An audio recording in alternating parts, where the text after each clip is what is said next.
Hello everyone. We have learned chapter 1 sentences of our English grammar book. Today we are going to learn parts of speech. So let's start. Parts of speech. There are 8 members altogether in the word family of English. This word family is known as parts of speech. These are noun, pronoun, adjective, verb, adverb, preposition, interjection, conjunction. हम जितनी भी English बोलते हैं हमारी English language में, हम अपने sentence में जितने भी वर्ड्स यूज़ करते हैं वो सब पार्ट्स ऑफ स्पीच ही हैं. हमारी इंग्लिश लैंग्वेज में 8 मेंबर्स यूज़ होते हैं. इन 8 मेंबर्स की वर्ड फैमिली को ही पार्ट्स ऑफ स्पीच कहा जाता है.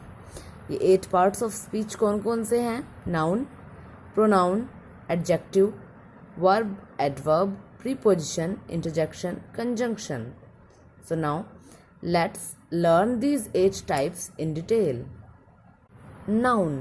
Naming words are called noun. Example: Ankita, India, pen, lion, school. Noun क्या होता है? कोई भी चीज़ जिसको हम कुछ नाम दे देते हैं उनको नाउन्स कहा जाता है. हमारे आसपास जितनी भी चीज़ें हैं वो सब कुछ ना कुछ नाम है उनका. Those all are nouns. जैसे अंकिता किसी गर्ल का नेम, इंडिया कंट्री का नेम, पैन किसी थिंग का name, lion animal name, school place. Next is pronoun. Pronouns are used in place of nouns. Example: I, he, she, it, they, we, you. Pronouns वो words होते हैं जो nouns की जगह पे यूज़ किए जाते हैं. जैसे अंकिता क्या था? नाउन था. तो अगर मैं ये कहूँ Ankita is a good girl, तो अंकिता क्या है? नाउन. लेकिन अंकिता की जगह जब मैं सेंटेंस में ये यूज़ कर दूँ कि शी लिव्स इन दिल्ली, तो शी मैंने अंकिता के प्लेस पे यूज़ किया. शी क्या हो गया? प्रोनाउन. तो प्रोनाउंस नाउन्स की जगह पे यूज़ किए जाने वाले वर्ड्स होते हैं. एडजेक्टिव्स डिस्क्राइब अ नाउन और a pronoun. Example: big, small, fat, thin. Noun और प्रोनाउन को फर्दर जो डिस्क्राइब करें उन्हें एडजेक्टिव्स बोला जाता है.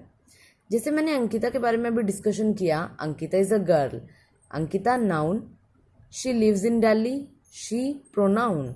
लेकिन अब मैं कहूँ अंकिता इज़ फैट, तो अंकिता को कौन डिस्क्राइब कर रहा है? Fat word. तो फैट क्या हो गया? Adjectives.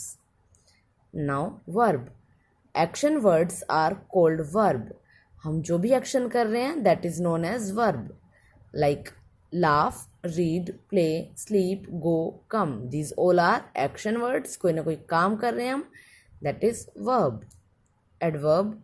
Adverb describes a verb, an adjective and other adverbs. Example: sweetly, fast, late, kindly, slowly, bravely. Adverb क्या करती है? किसी वर्ब को, एडजेक्टिव्स को या दूसरे एडवर्ब्स को डिस्क्राइब करती है. जैसे स्वीटली, मैंने अंकिता नाउन था उसके बारे में डिस्क्रिप्शन दिया अगर कि अंकिता सिंग्स स्वीटली, तो सिंग्स क्या है यहाँ पे? सिंग मीन्स गाना, दैट इज वर्ब. और अंकिता कैसा गा रही है? स्वीटली गा रही है. तो स्वीटली वर्ड जो है वो हमारे वर्ब को एक्सप्लेन कर रहा है. That's why that is adverb. Now preposition. Preposition tells the position or relation between subject and object. Example: in, on, at, to, with, up. Preposition subject and object के बीच में रिलेशन बताता है और हमारे ऑब्जेक्ट की पोजीशन बताता है. Like अगर मैं ये पेन नोटबुक के ऊपर रख दे रही हूँ तो the pen is above the notebook. Pen की पोजीशन कहाँ है? नोटबुक के ऊपर. तो अबोव इज प्रीपोजिशन. क्योंकि अबोव वर्ड से मुझे पता लग रहा है पेन एक्चुअली कहाँ रखा हुआ है. सो प्रीपोजिशन टेल्स द पोजिशन और relation between subject and object. Next is conjunction. Conjunction joins 2 और मोर वर्ड्स और सेंटेंसेस. कंजंक्शन मीन्स जोड़ने वाला. तो कंजंक्शन का नाम ही जोड़ने वाला है, तो ये काम क्या करेगा? किन्हीं भी 2 वर्ड्स या फिर 2 सेंटेंसेस को जोड़ने का काम करेगा. एग्जाम्पल: एंड, सो, बट, और, बिकॉज, सो दैट. ये सब क्या है? कंजंक्शन है. जैसे मैंने कहा I like butter and bread, तो मुझे 2 चीज़ें पसंद है, बटर और ब्रेड. तो बटर और ब्रेड को मैंने किस वर्ड से कनेक्ट किया? And. So and is conjunction. Next is interjection. Interjections are mood showing words. Example: wow, oh, hurrah, alas, bravo. Interjections हमारा मूड शो करते हैं, हमारी फीलिंग्स को शो करते हैं. जैसे कोई भी ब्यूटीफुल चीज़ देख करके आपके मुंह से खुद से ही निकल जाएगा wow, what a beautiful thing.